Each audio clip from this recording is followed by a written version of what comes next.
오늘 우리에게 주시는 하나님의 말씀은 구약성경 열왕기상 4장 1절로부터 7절 말씀입니다. 하나님의 말씀을 경청하십시오. 솔로몬 왕이 온 이스라엘의 왕이 되었고 그의 신하들은 이러하니라. 사독의 아들 아사리아는 제사장이요 시사의 아들 엘리호렙과 아히야는 서기관이요 아힐루세 아들 여호사밧은 사관이요 여호야다의 아들 브나야는 군사령관이요 사독과 아비아달은 제사장이요 나단의 아들 아사리아는 지방관장의 두령이요 나단의 아들 사붓은 제사장이니 왕의 벗이요 아히살은 국내 대신이요 압다의 아들 아도니람은 노동감독관이더라. 솔로몬이 또 온 이스라엘의 12지방 관장을 두매 그 사람들이 왕과 왕실을 위하여 양식을 공급하되 각기 1년에 한 달씩 양식을 공급하였으니 아멘.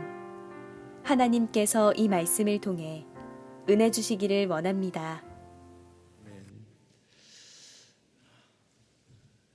우리 샬롬이죠? 옆 사람과 샬롬이라는 인사로 한번 샬롬 하겠습니다. 샬롬, 샬롬. 2층에도 한번 더 할까요? 샬롬. 예, 손을 흔들어 샬롬 하니까요 마음도 따뜻해지고 기분이 참 좋아지는 것 같습니다. 샬롬은 만날 때나 헤어질 때 축복을 비는 말로 사용하는데요, 안녕이라는 의미를 포함해서 더 깊은 5가지의 의미가 있습니다. 첫 번째로는 평화의 의미가 있습니다. 외부적인 측면을 말하는 것인데요, 우리가 살고 있는 가정이나 나라 또는 국가가 늘 평화롭기를 원하는 마음에 있어서 샬롬 그렇게 인사를 하기도 합니다. 두 번째로는 평강의 의미가 있습니다. 이건 내부적인 측면인데요, 우리가 살다 보면 외부적인 요인들로 인해서 참 평강하지 못하고 평화롭지 못할 때가 있잖아요. 그럼에도 불구하고 우리 주님께서 우리를 붙잡아 주셔서 마음의 평강을 이루기를 원하는 마음으로 샬롬 이렇게 합니다. 세 번째로는 정의의 의미가 있는데요, 나 자신이 살고 있는 곳이 불의한 곳이 아니라 정의가 충만한 곳이 되기를 바라는 마음으로 샬롬 이렇게 합니다. 네 번째로는 질서의 의미가 있습니다. 오늘날 가정과 사회가 또 질서가 이렇게 무너지면서 질서가 바로 잡히지 못할 때 항상 문제가 발생될 수 있기 때문에 질서가 잘 세워져 가기를 바라는 마음으로 샬롬 이렇게 또 한다고 합니다. 다섯 번째로는 조화의 의미가 있습니다. 조화. 이것은 서로 대립되거나 상충되는 것이 아니라 서로 부족함과 결핍을 채워줌으로 인해서 전체적인 측면에서 온전해지고 아름다운 조화를 이루기를 원하는 마음에 또 샬롬하는 그 의미가 있습니다. 우리가 샬롬에 대해서 나누어 봤는데요, 오늘 본문의 주인공 솔로몬의 이름이 히브리어로 쉘롬입니다. 쉘로모. 쉘로모라고 하는 뜻은 평화로운, 평강의 사람, 그런 뜻이 있어요. 그러니까 샬롬이라고 하는 어원에서 그 이름을 솔로몬이라고 지었어요. 솔로몬의 아버지가 다윗이잖아요. 그의 아버지 다윗은 왜 그의 이름을 솔로몬이라고 쉘로몬이라고 이름을 지어만 했을까요? 그 이유가 있습니다. 다윗은 형제들 사이에서 막내로 태어나고 자랐는데요, 형제들 사이에서 늘 소외당하고 또 홀로 들에서 양치기 소년으로 자랐습니다. 그리고 다윗은 어느 정도 성장함에 따라서 이제는 나중에는 사울 왕에게 약 10년 이상을 도망자 생활을 하게 됩니다. 그러니까 그 마음 가운데 늘 평화라는 단어를 간구할 수밖에 없었던 것이죠. 그리고 이제 다윗이 온 이스라엘의 왕이 되었을 때 이제 그의 아들들이 그 권력 싸움, 이 형제 왕자의 난들이 일어나기 시작하고, 그러므로 인해서 참 평화롭지 못한, 화평하지 못한 그런 광경들을 많이 보기도 하죠.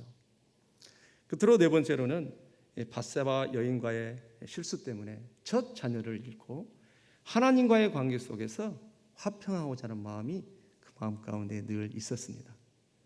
그래서 10번째 낳은 그의 아들 솔로몬을 너는 평강의 사람, 샬롬의 사람이 되기를 마음으로 그렇게 쉘로몬이라고 그 이름을 지었습니다.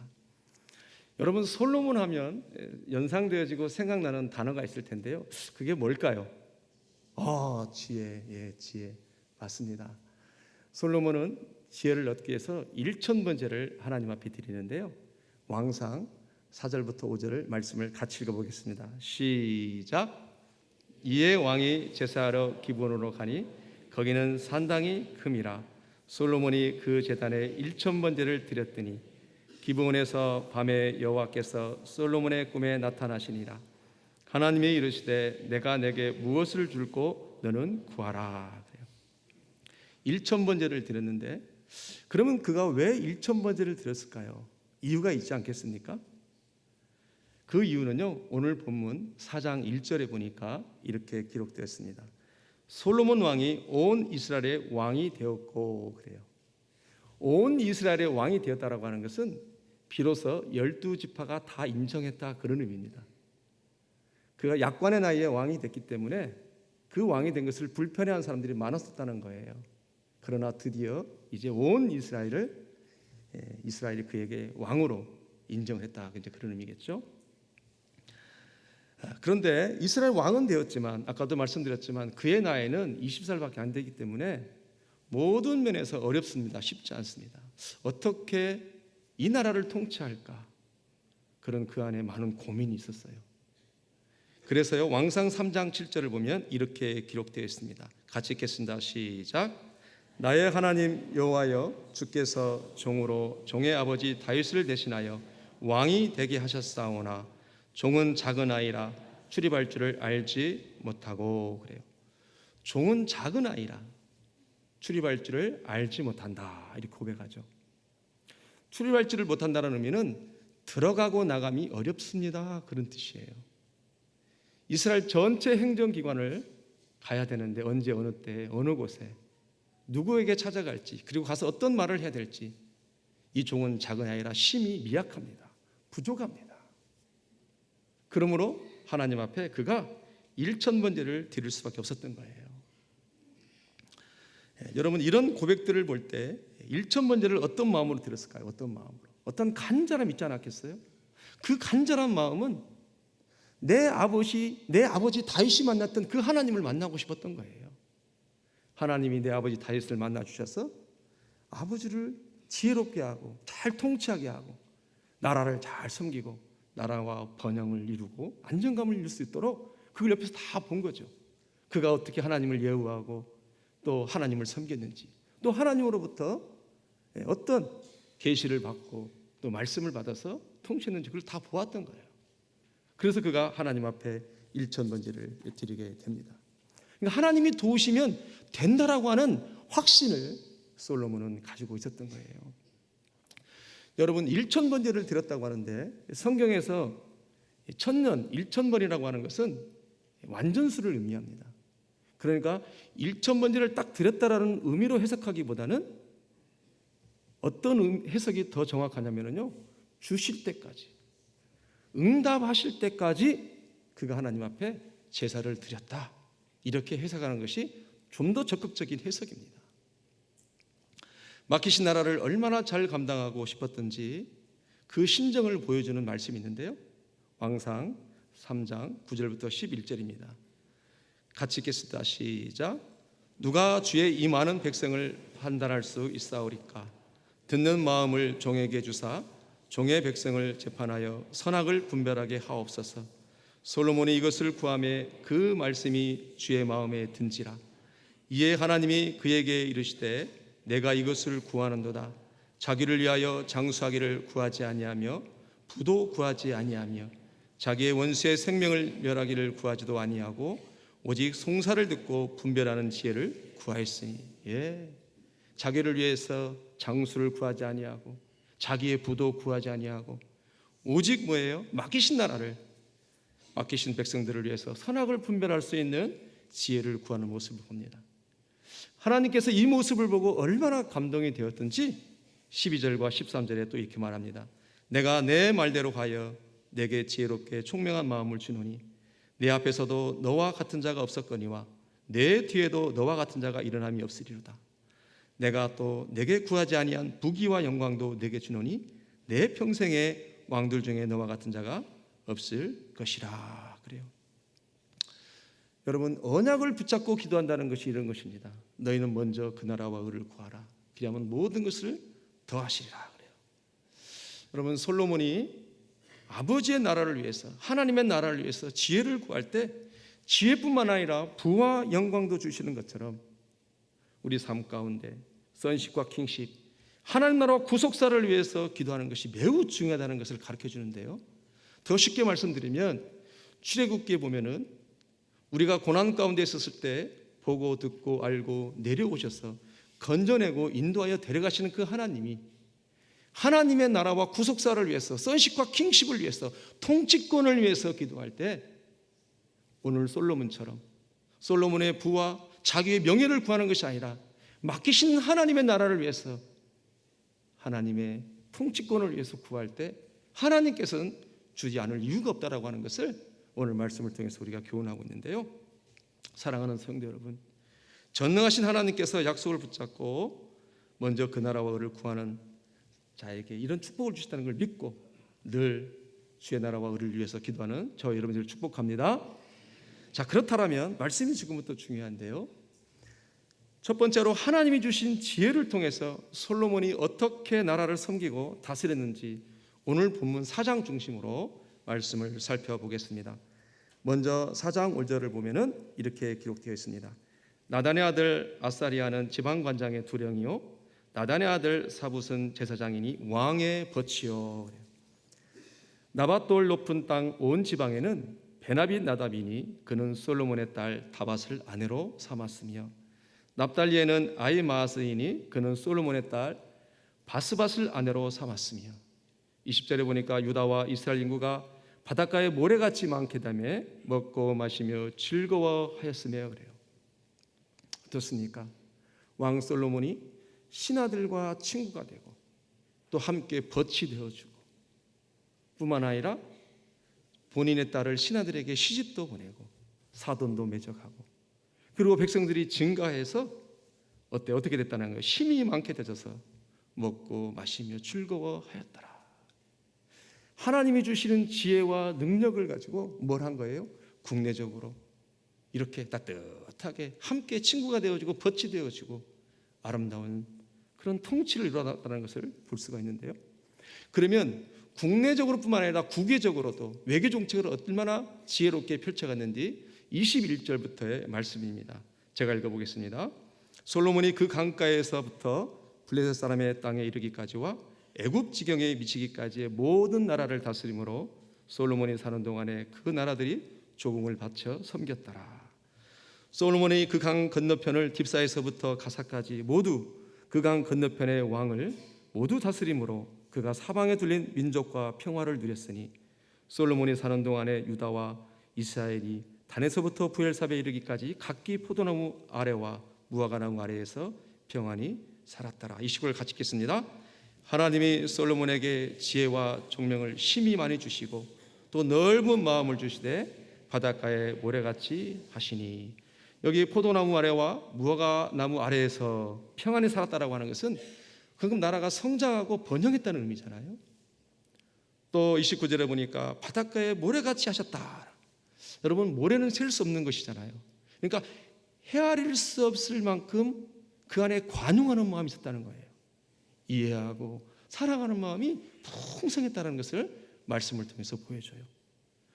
국내적으로 국외적으로 이렇게 하나님 주신 사명과 지혜를 가지고 멋지게 귀하게 살아갔던 모습을 보이는데, 근데 뿐만 아니라요, 7절을 보니까요, 그가 지파적으로도 방백적으로 어떻게 배려하는 정책을 펴었는지 7절에 보여줍니다. 7절 한번 읽어보겠습니다. 시작. 솔로몬이 또 온 이스라엘에 12지방 관장을 두매 그 사람들이 왕과 각기 1년에 한 달씩 양식을 공급하였으니. 아멘. 그러니까 여러분, 이스라엘이 총 12지파잖아요. 이 12지파가 그러니까 한 지파가 한 달씩, 1년에 한 달씩만 왕과 왕실을 위해서 섬기라고 했어요. 그러니까 얼마나 편합니까? 그러니까 배려하는 정책이죠. 그러니까 자유하면서도 기쁘게 일할 수 있도록, 그리고 11날은, 한 달은 왕과 왕실을 위해서 섬기고 11달은 각 지파별로 지파를 위해서 신경 쓰라, 그 말이에요. 그러니까 정책 하나하나가 얼마나 사람을 배려하고 지파를 배려하고 얼마나 멋진지. 여러분, 말씀이 지금부터 정말로 매우 매우 중요합니다. 오늘 지금까지 나눈 이 모든 말씀을 통해서 우리 머릿속에 연상되어지는 놀라운 한 단어가 있어요. 그게 뭐냐면요, 그것은 바로 관계라는 겁니다. 관계. 오늘 말씀의 제목이 뭐죠? 관자로 시작하는데 관계. 그러니까 솔로몬이 하나님이 주신 지혜로 신하들과의 관계, 지파들과의 관계, 국제 관계까지 하나님이 주신 지혜로 백성들과 주변 나라들과 평화를 유지하면서 그렇게 살았다라는 거예요. 그러면 관계를 잘 유지했다라고 하는 것은 결국은 뭐예요? 소통이 잘 되어졌다, 그런 의미입니다. 여러분, 이 시대의 화두가 소통이라고들 하잖아요. 소통 때문에 얼마나 말도 많고 탈도 많은지, 소통이 안 된다는 것 때문에 불편해하고. 우리가 소통하기 위해서 많은 대화를 하잖아요. 심지어는 2시간, 3시간, 4시간 많은 대화를 했음에도 불구하고 나중에 보면은요, 이상하게도 더 문제가 꼬이는 경향들이 종종 있더라 없더라. 의외로 많더라는 거예요. 의외로 많더라. 왜 그럴까? 소통하기 위해서 많은 대화를 했는데 오히려 소통이 막히는 경우가 참 많아요. 왜 그럴까? 그 이유는요, 소통 자체의 목적이 있기 때문에 그래요. 여러분, 소통은요, 더 선한 관계, 더 아름다운 관계, 더 친밀한 관계를 맺기 위해서 소통해야 되는데 소통 자체에만 목적을 둔 거예요. 우리는 누군가와 소통하기 위해서 대화를 할 때 우리의 것을 전달하기에 급급합니다. 상대방의 말을 경청하기보다는 내 이야기, 내 생각을 소통하기 위해서 상대방 이야기를 듣기 전에 내가 무슨 말을 할까, 그것을 더 먼저 생각하는 경향이 참 많습니다. 그러니까 목적이 어디 있는 거예요? 단지 커뮤니케이션 차원에만 있는 거예요. 그런데 더 중요한 것은, 소통보다 더 중요한 건, 소통하는 이유는 더 선한 관계, 더 복된 관계, 더 아름다운 관계, 이런 관계를 맺혀서 소통할 때 그 소통 자체의 목적을 뛰어넘어서 더 선하고 아름다운 관계를 갖는다라는 거예요. 믿습니까? 제가 공소대 담당 목사인데요, 이제 공소대 사역자분들에게 가끔 저희가 기도도 하고 말씀을 나눌 때가 있습니다. 그때 몇 차례 제가 부탁을 드립니다. 공소대를 섬기는 데 있어서 단지 지지하고 격려하는 차원을 넘어서서 공소대를 하는 이유는 더 아름다운 관계를 맺기 위해서 공소대를 해야 됩니다 라고 몇 차례 말씀을 드린 적이 있습니다. 그러니까요, 모든 치유라고 하는 것은 하나님과의 관계, 사람과의 관계를 잘 맺기 위해서 우리가 공부하고 치유해야 된다, 그런 의미죠. 여러분, 성경 로마서 16장 2절과 4절과 7절에 보면은 사도 바울이 어떻게 사역했는지, 그 사역의 핵심이 뭔지를 가르쳐 주는데요, 우리가 같이 한번 읽어볼까요? 시작. 너희는 주 안에서 성도들의 합당한 예절로 그를 영접하고 무엇이든지 그에게 소용되는 말을 도와줄지니 이는 그가 여러 사람과 나의 보호자가 되었음이라. 그들은 내 목숨을 위하여 자기들의 목숨까지도 내놓았나니 나뿐 아니라 이방인의 모든 교회도 그들에게 감사하느니라. 내 친척이요 나와 함께 갇혔던 아드리니고와 유니아에게 문안하라. 그들은 사도들에게 존중이 여겨지고 또한 나보다 먼저 그리스도 안에서 있는 자라. 여러분 어떻습니까? 바울을 위해 목숨까지도 내어놓았다라고 하는데 뭐가 느껴져요? 이들의 관계성이 어땠는지를 보여주는 거예요. 바울은 신약 성경의 13권을 집필했던 사람이고 또 사역자로서 성공했다라고 회자되어지는 사람입니다. 그런데 그 성공한 사역의 이면에는 뭐가 있었다는 거예요? 말씀을 통해서 우리가 배우잖아요. 바로 관계랍니다. 얼마나 그가 많은 동역자들과 관계를 잘 맺었는지, 목숨까지도 내어놓기까지 함께 협력해서 이뤘다고 하는 거예요. 그래서 이들에게도 그게 그 함께 했던 분들이 그걸 다 같이 배운 거죠. 이렇게. 여러분, 우리 사랑하는 담임 목사님이 목성연을 섬긴 지가 28년이 되셨습니다.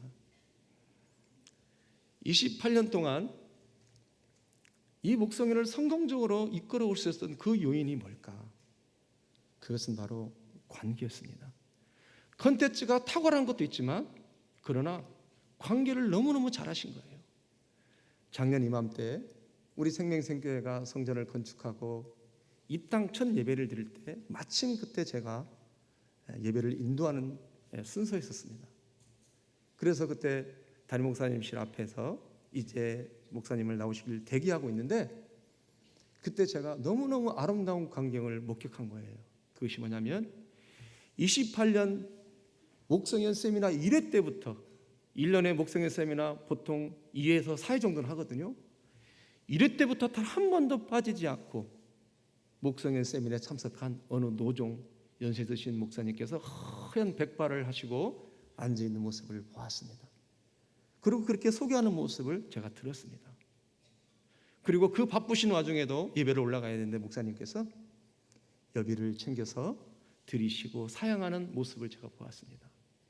그때 제가 얼마나 감동이 됐는지, 목사님께서 말씀에 탁월한 컨텐츠를 가지고도 계시지만 그 이면에 한 단체가 건강하게 28년 동안 해올 수 있었던 그 원동력, 그 핵심의 키워드가 뭐냐라고 했을 때 바로 관계였구나라고 하는 것을 제가 배웠습니다.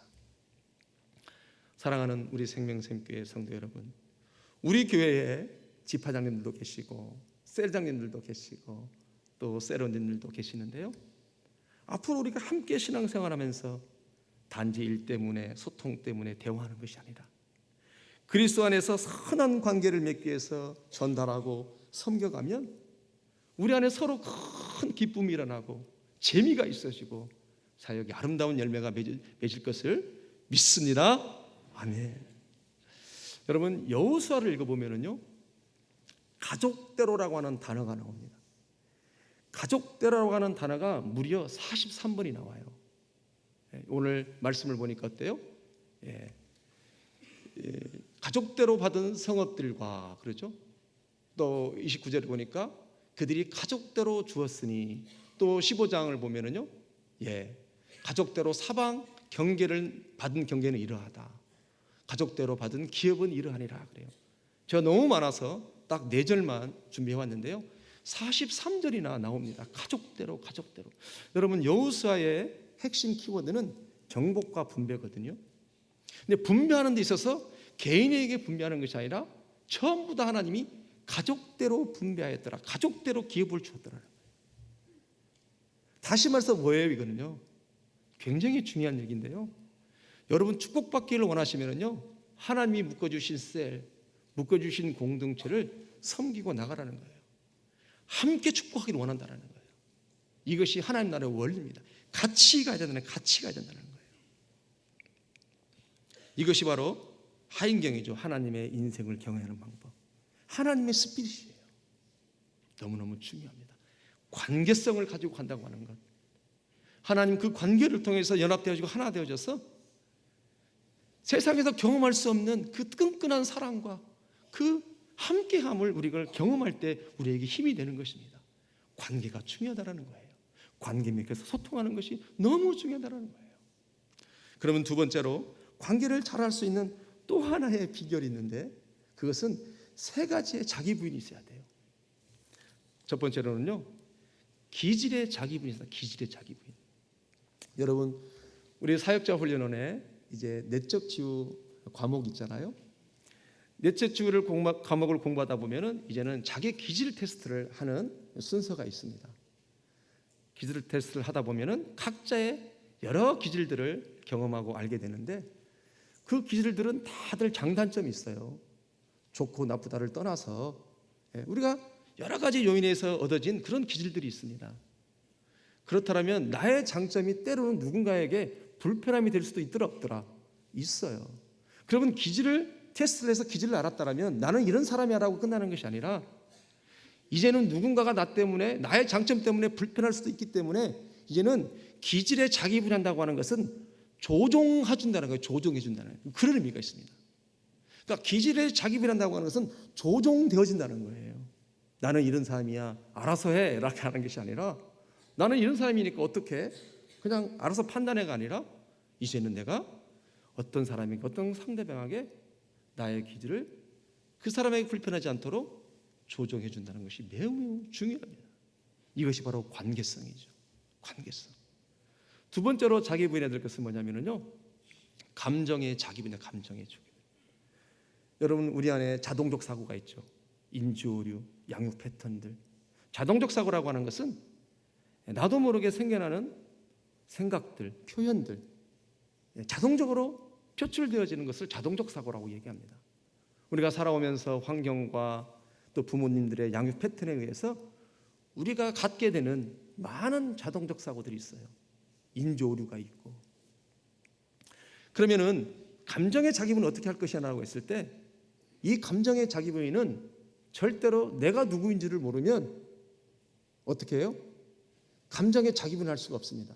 그러니까 내가 누군지를 알아야 돼요. 그럼 공부를 해야 돼요, 안 해요? 해야 돼요.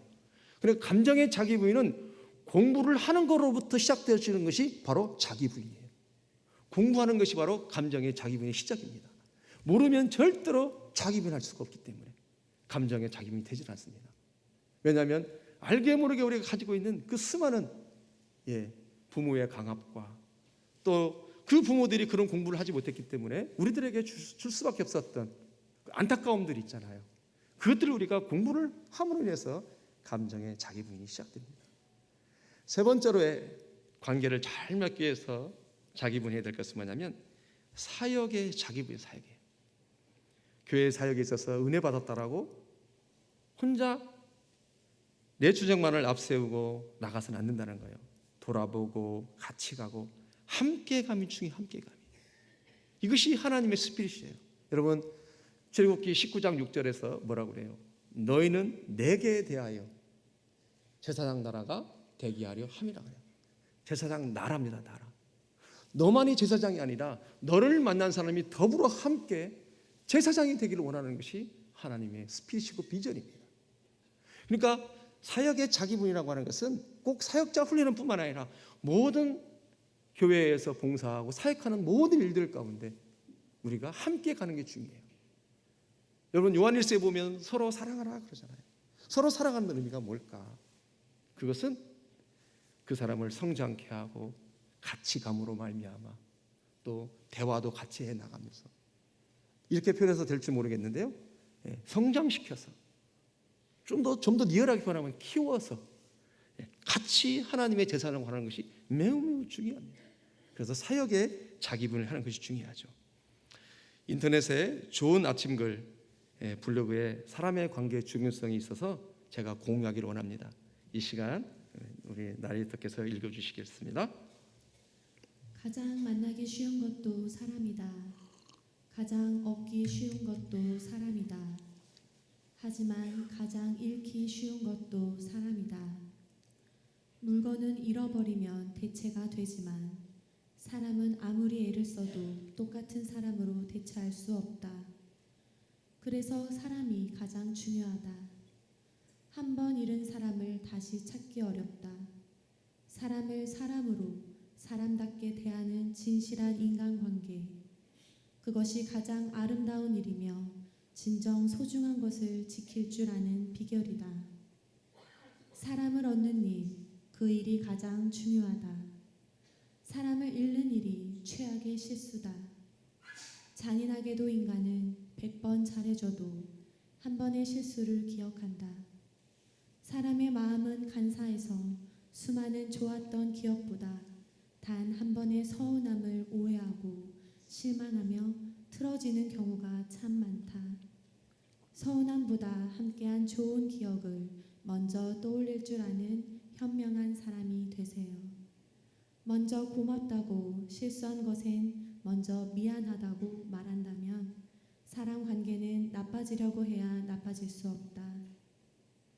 사람 관계에서는 이기고 지는 것이 없다. 먼저 고맙다고, 먼저 미안하다고 말하세요. 참 이런 거 아세요? 식사 후 적극적으로 밥값을 계산하는 이는 돈이 많아서 그런 것이 아니라 돈보다 관계를 더 중히 생각하기 때문이고, 일할 때 주도적으로 하는 이는 바보스러워서가 그런 게 아니라 책임이라는 것을 알기 때문이고, 다툰 후 먼저 사과하는 이는 잘못해서 그러는 게 아니라 당신을 아끼기 때문입니다. 늘 나를 도와주려는 이는 빚진 게 있어서 그런 게 아니라 진정한 친구로 생각하기 때문이며, 늘 카톡이나 안부를 보내주는 이는 한가하고 할 일이 없어서 그러는 게 아니라 마음속에 늘 당신을 두고 있기 때문입니다. 잊지 마세요. 소중한 인연을 아끼고 서로 사랑하는 것이 진정 행복한 삶이란 것을. 예, 감사합니다. 많은 것을 생각하게 하잖아요. 자, 그렇다면 세 번째로 오늘부터 관계를 잘 맺어 평화를 이루고 하나님의 나라를 살아내려면 출애굽기 15장 22절부터 25절에서는 이렇게 말합니다. 천천히 저 여러분이 교독하시겠습니다. 모세가 홍해에서 이스라엘을 인도하며 그들이 나와서 수르 광야로 들어가서 거기서 사흘길을 걸었으나 물을 얻지 못하고,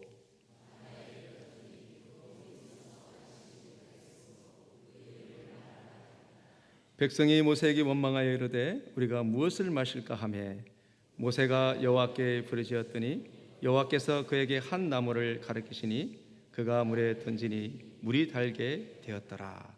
아멘.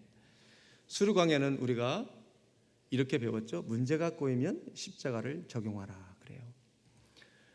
출애굽기 12장에서 오직 하나님의 은혜로 어린 양 유월절 피로 구원을 받습니다. 그리고 13장에 오리엔테이션을 하죠. 세 가지. 하나님 나라를 살기 위해서는 이 세 가지 원칙을 가르쳐주고, 14장에서 홍해에서 세례를 받습니다. 그리고 그들이 힘있게 신앙생활을 하기 시작하는데요.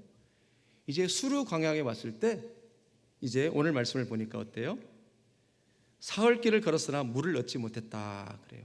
그리고 그것이 써서 마시지 못하겠으므로 마라에 이르렀는데 그 이름은 마라라. 그래서 모세에게 원망하여 그러죠. 여러분, 우리 인생이 그렇습니다. 신앙생활을 하다 보면 때로는 많은 기대치가 무너질 때가 있어요. 나 자신과의 기대치가 무너질 때가 있고, 하나님과의 관계 속에서 기대치가 무너질 때도 있고, 또 여러 가지 불편함 때문에 경제적으로, 재정적으로, 또 많은 삶의 어려움 때문에 이런 기대치가 무너질 때가 있죠. 그럼에도 불구하고 그때 이 수르 광야에서는 한 나무를 지시했다라고 하는 것은 결국은 십자가를 의미하는데요. 그럼에도 불구하고 내가 은혜 받았다는 것을 알고 내가 욕심이 있었다든가 여러 가지 나의 문제를 발견하고 십자가 회개를 통해서 회복한다는 의미가 있는데, 여러분, 우리는 대부분 기대치가 무너질 때 왜 기대치가 무너지냐면요, 관계 때문에 기대치가 무너질 때가 참 많습니다. 사람과의 관계 때문에 많은 기대치가 무너져요. 그러면 오늘 출애굽기 15장이 이제 기대치가 무너졌을 때 십자가를 적용한다는 그런 컨텐츠인데, 우리 삶에 있어서 어떤 기대치가 무너졌을 때 관계적으로 그것이 어떻게 회복해야 되느냐, 그러면 이거 십자가를 적용한다면 이렇습니다. 가령 한 가지 잘못한 사람이 있고 99가지 잘못한 사람이 있다고 칩시다. 그러면 상식적으로 생각할 때는 99가지 잘못한 사람이 찾아가서 사과를 해야 되는 것이 원칙이잖아요. 그런데 안타깝게도 99가지 잘못한 사람은 지가 뭘 잘못했는지 몰라요. 한 가지 잘못한 사람은 그걸 압니다. 답답합니다. 안타깝습니다.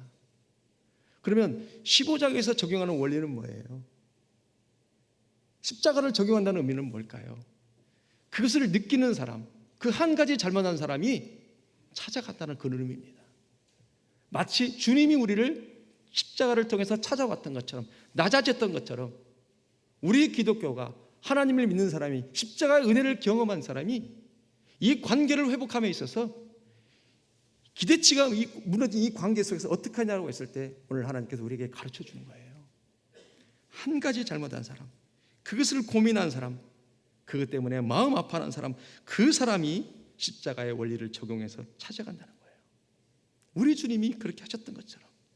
그러면 거기에 아름다운 회복이, 아름다운 관계가 다시 일어난다고 하는 것을 이제 출애굽기 25장 27절에서 뭐라고 말씀하시냐면 물 12샘물과 79의 종려나무를 엘림의 장막을 허락하십니다. 같이 읽겠습니다. 시작. 그들이 엘림에 이르니 거기에 물샘 12과 종려나무 70그루가 있는지라 거기서 그들이 그 물 곁에 장막을 치니라. 오아시스를 만나는 거예요. 여러분, 이것은 우리의 결정입니다. 그렇게 하기만 하면 우리의 마음 가운데, 우리의 삶에 이렇게 물 12과 70그루의 종려나무가 있는 엘림의 장막, 엘림의 샘물 곁에 장막을 칠 수 있다라고 하는 것을 성경은 우리에게 가르쳐주고 있습니다. 말씀을 맺으려고 하는데요, 얼마 전에 우리 생명샘교회 셀장 전체 모임을 가진 적이 있었습니다. 그리고 셀장 모임 이후에 셀장 몇 분들과 같이 차를 마시는 중에 하반기 에베소서 구조도를 외우고 시연하고 딜리버리하는 이런 얘기를 하다가 어떤 셀장님은 나는 50번을 구조를 그렸습니다. 어떤 분은 30번, 40번을 그렸다고 이런 이야기를 들었습니다. 그때 제가 50번을 그렸다고 하는 그분에게 물었습니다. 집사님, 구조도를 50번을 그리다 보니까 남는 것이 무엇이었습니까? 얻는 것이 무엇이었습니까? 라고 물었을 때 그 셀장님이 답하시기를 이렇게 답했습니다. 목사님, 50번을 그리다 보니까 삶의 현장을 구속사로 이루어 나가야 된다고 하는 것을 얻었습니다. 그러더라고요. 와, 얼마나 감동이 되든지요. 맞다. 우리의 삶이 구속사다. 알고 배우고 가르치는 걸로 끝나는 것이 아니라 정말로 내 삶이, 나 자체가 영광스러운 교회가 되어지고 구원의 근원이 되어진다는 것이 바로 이런 거구나. 여러분, 예수 그리스도의 십자가의 은혜로 말미암아 이제 우리가 구원받았다는 자체로 끝나는 것이 아니라 거기에 함께 죽고 함께 살고 함께 안전바 되어졌고 십자가 부활 승천의 컨텐츠를 입었다라면 우리가 그리스도와 동일시 되었다는 의미거든요. 이제는 그리스도와 동일시 되어져서 구원의 근원으로 살아간다는 거예요. 생명의 근원으로 살아간다는 의미입니다. 너무너무 중요하죠. 그러니까 구속사가 뭐냐고 말했을 때 결국은 구조도를 많이 외우고 시연하는 것이 구속사가 아니라 그를 시연한 만큼 우리 삶 가운데 더 내려가고 낮아지고 관계를 가져가서 하나님의 모습을 우리 삶을 통해서 보여준다고 하는 것을 말씀하고 있다는 거예요. 너무너무 중요한 얘기입니다. 관계라고 하는 것은 미래의 삶의 현장만 구속사로 만들어가는 것이 아니라 어제와 오늘의 모든 관계의 어려움들을 구속사의 삶의 현장으로 이루어가는 것입니다. 자칫 잘못해서 말씀을 들었으니까 관계가 이렇게 중요하다고 말씀을 들었으니까 앞으로가 아니라 어제 오늘 일어났던 많은 어려움들을 이제는 삶의 구속사 현장으로 이루어 나가는 것, 관계 회복을 나가야 된다는 것. 그리고 출애굽기 15장에서 그걸 말씀하고 있습니다. 십자가를 적용한다는 것이 뭘까? 그것은 진짜 회개의 원리라고 하는 것은 찾아감입니다. 99가지 온 사람이 오기를 기대하지 마시고 한 가지 잘못한 사람이 찾아갈 때 엘림의 장막이, 엘림의 12샘과 70그루의 종려 가지가 온다라고 하는 것을 성경 우리에게 가르쳐주고 있습니다. 이제 예배를 마치고 곳곳으로 추석 명절을 맞이해서 가실 터인데요, 사랑하는 성도 여러분, 참으로 여러분들의 가정에 이 추석 명절에 아름다운 회복이 있고 관계들이 꽃피어나기를 주의 이름으로 축복합니다. 가실 때 차 안에서 결단하고 가시면 참 좋겠습니다. 하나님, 나에게 용기를 달라고, 내가 가서 소통하기 위해서 대화하는 것이 아니라 더 선한 관계를 맺기 위해서 대화하겠습니다. 이럴 때 아름다운 엘림의 장막이 우리 가정 가운데 내 삶에 있기를 원한다고 고백하고 나가는 여러분 되시길 다시 한번 주의 이름으로 축복합니다. 기도하시겠습니다. 하나님 아버지, 참 감사합니다. 솔로몬의 그 관계를 통하여서 그 나라가 번영하고 번성하고 국가적으로 또는 외교적으로 하나님 또 지파적으로 다 따뜻하게 이렇게 포도나무 그늘 아래에서 무화과나무 열매를 먹고 하나님 큰 은혜를 경험했던 것을 볼 수 있습니다. 사랑하는 하나님의 사람들, 이제는 참으로 관계 맺기 위해서 소통하고 더 선하고 복된 관계를 맺기 위해 기질을, 감정을, 사역을 자기 분야며 삶의 구석의 현장을 만들어가는 모두가 되게 하여 주시옵소서. 예수님의 이름으로 기도합니다. 아멘. 이 시간 찬양, 결단 찬양 하시고 기도하시겠습니다. 아침 한개 눈 앞가리듯 찬양하시겠습니다.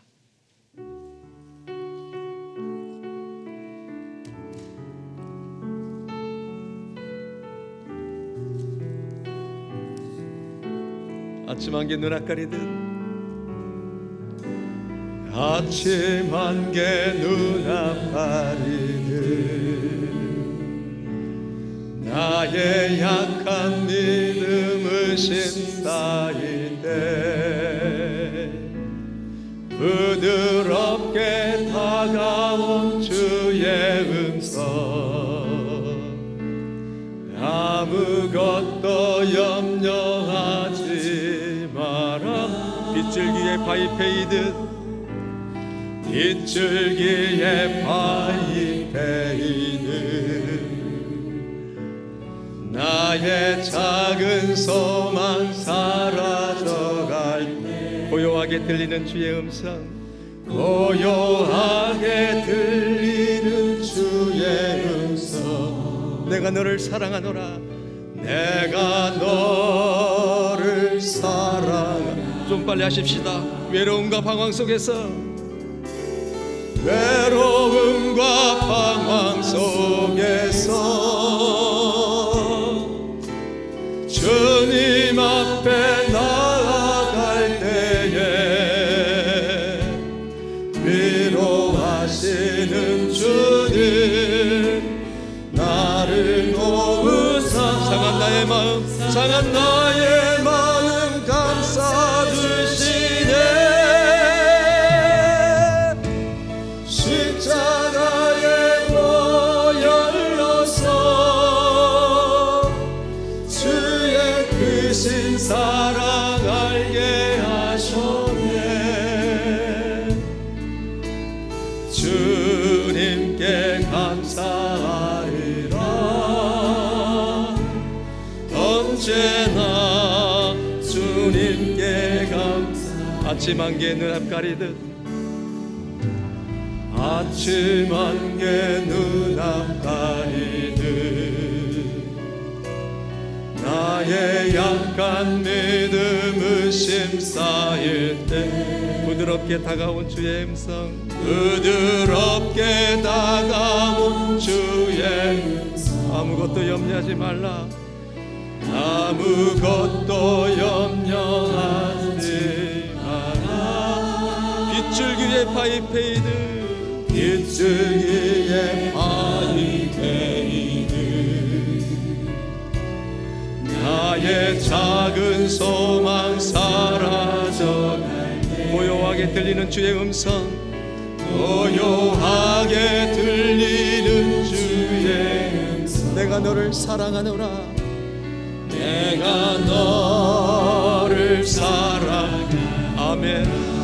외로움과 방황 속에서, 외로움과 방황 속에서 주님 앞에 나아갈 때에 위로하시는 주님 나를 도우사. 상한 나의 마음 감싸주시네.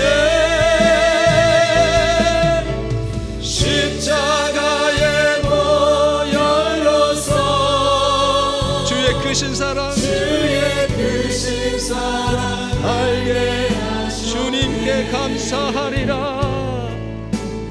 주님께 감사하리라.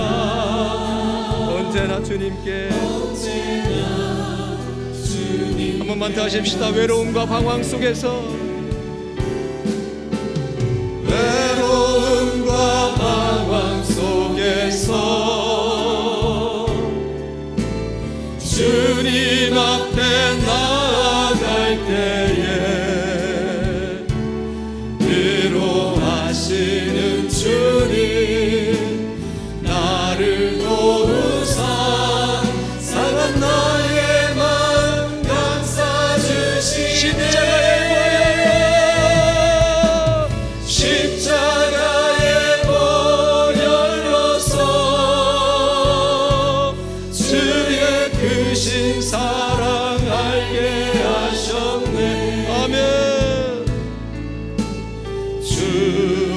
주님께 감사하리라. 언제나 주님께 감사해. 이 시간 함께 기도하기를 원합니다.